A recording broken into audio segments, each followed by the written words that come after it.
Hi, kindergarten families. Happy Friday to you. Today for our introduction, I'm going to teach you how to log into Zoom through Clever. Because Monday, I will be hosting our first ever class Zoom meeting at 10 a.m.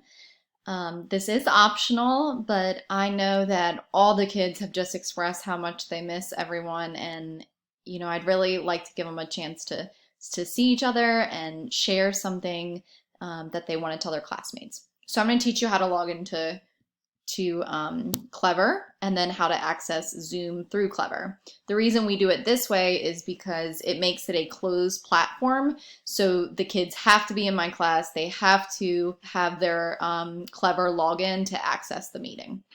Okay, so when you go to your browser, you're going to type in the tiny URL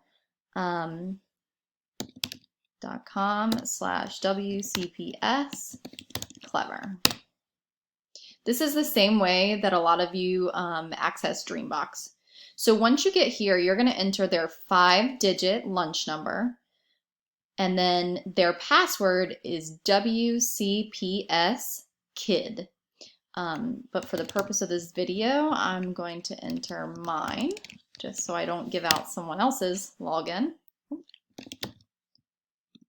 Sorry, so many passwords these days.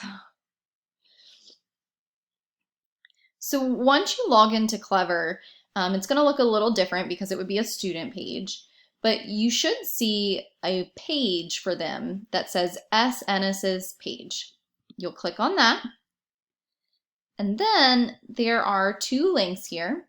One is just I have to have a general Zoom listed, but you will click on the April 27th class Zoom meeting. So you'll click,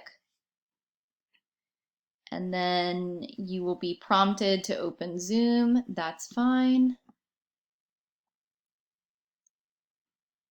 And there we are. You can join with your computer audio. Now, some of you, because I am the admin, it did not ask me for a password, but some of you might get asked for a password. The password to join the meeting is just lowercase OCES. So hopefully by doing this video, I've helped you. If you have any questions, please let me know. And if not, I hope all of y'all will join me for our class Zoom meeting on Monday at 10 a.m. Have a great weekend, everyone.